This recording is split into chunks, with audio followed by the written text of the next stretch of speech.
เกียมกระแลมด้วย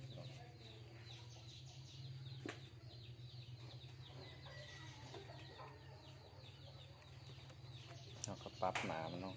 เพราะว่าเขาเห็ดเป็นทงละ3 กิโลไว้พี่น้อง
นั่นเจอนะเขาก็ปรับไปเนาะปรับออกมาแค่มากเนาะเพื่อว่าให้เนื้อกระเด็นทั้งกดมันแบบบ่ให้มันหนาเกินไปให้ความเย็นกระจายไปทั่วเนื้อไอติมเนาะถ้ามันหนาเกินไปมันก็เช็ดให้เนื้อกระเด็นทั้งกดทั้งนี่บ่เย็นเสมอเนาะจะขวดขึ้นมาเนาะตอมขึ้นมาทั้งขางเนาะเพราะว่าเขาใส่อันน่ะน้ำแข็งเนาะน้ำแข็งอยู่ทั้งขางทั้งขึ้นมาเลยเด้เนาะเพราะฉะนั้นเขาจะเฮ็ดให้เนื้อกระเด็มจูเบื้อง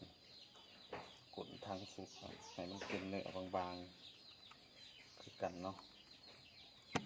เป็นเนื้อบางๆพี่น้องนี่ประมาณนี้เนาะหลังจากนั้นเขาก็มาแปลงทั้งกลางเพื่อพอให้กระเด็นไปเจือกันได้เนาะเพื่อความสวยงามกันเองเนาะ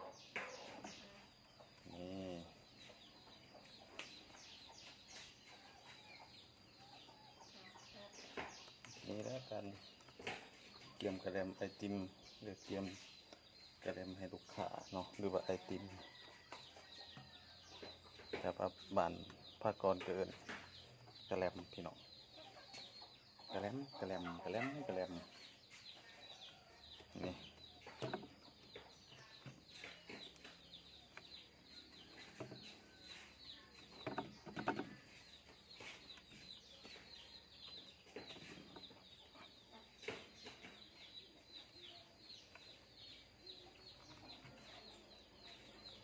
ดังนั้นเราก็เอา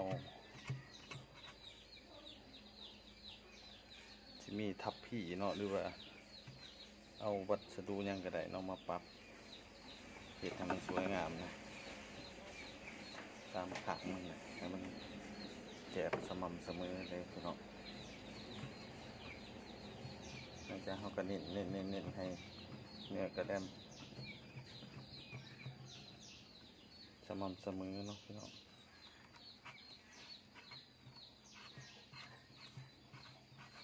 เดี๋ยวไปเอาแนวมา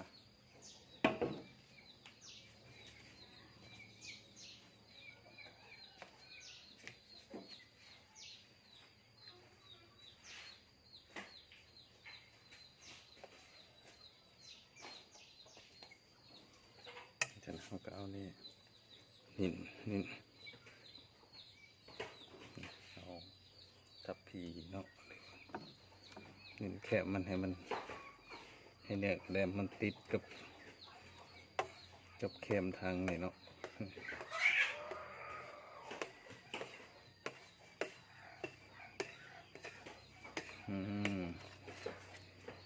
นี่ประมาณนี้เนาะวิธีก็เน้นไป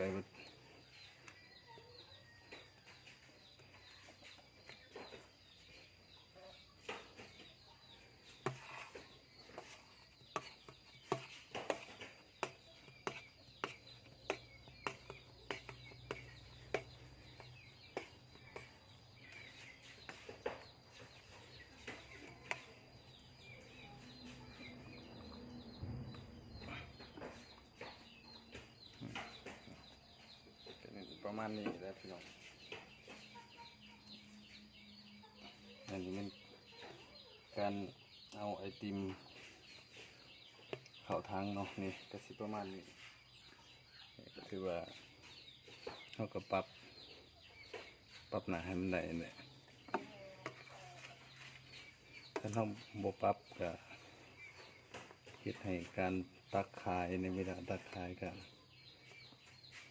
ก็สิมีความยุ่งยากเนาะก็สิบ่ตักบ่สบายเนาะแล้วก็เฮ็ดให้เนี่ยกระเด็มก็สิบ่งามนี่เห็นบ่พี่น้องปรับก็บ่ได้ยากเนาะหลังจากนั้นเราก็เอาไม้เพิ่นเฮ็ดคือไม้สวยเขาเลยแหละพี่น้องเพิ่นมีขายด้วยตัวนี้เราก็เอามาใบสำหรับผสมแป้งแล้วก็ผสมแป้งตอนเฮ็ดไอติมเลยตอนเฮ็ดกระแดมแล้วก็เวลาเฮามาปรับน้ำมันก็นำใส่ใหม่อันนี้คือเก่าพี่น้องถือว่าใส่ประโยชน์เนาะได้หลากหลายสำหรับใหม่นี่เป็นคือใหม่พายเรือเนี่ยพี่น้องแต่มันกินนิดหน่อยกลัวน้อยนึง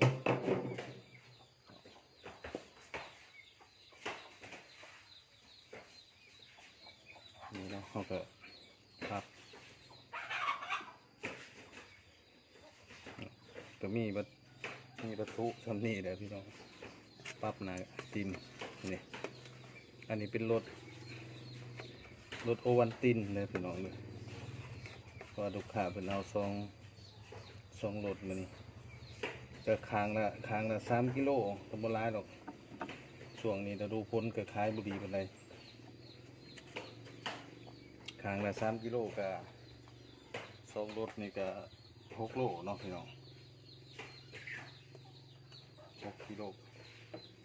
บลายได้พี่น้องเด้อกับประมาณนี้แหละเห็ดการปรับหนาไอติมกันคือว่าซันนี้ก็สามารถได้ใส่ได้เนาะแต่ว่าเพื่อความสวยงามก็สิเห็ดเป็นลายตืมเนาะเป็นลายใหม่ๆเด้อพี่น้องเด้อคือเห็นลงในสดในคลิปหลายคลิปนะแต่ว่าบทได้ถ่ายวิธีเฮ็ดให้เบิ่งเนาะอันนี้เห็นแล้วปรับหน้าไอติม หรือว่าหนากระเล็บเนาะปะเรื่องเดิมเขาปรับพื้นบันไดนะเขาจะเฮ็ดเป็นได้ใบใหม่เนาะจะใส่ไม้อันเดียวนี่ได้เฮ็ดพี่น้อง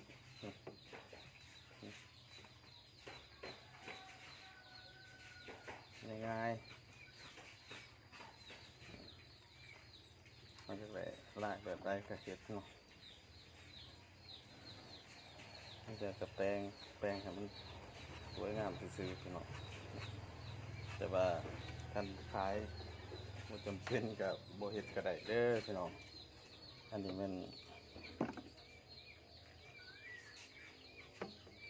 เฮ็ดให้เบิ่งเนาะ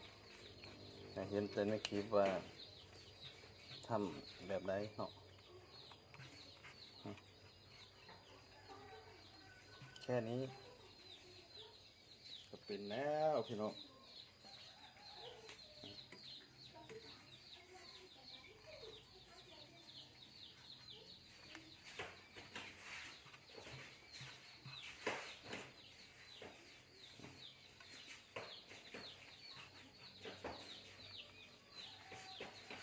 การทำ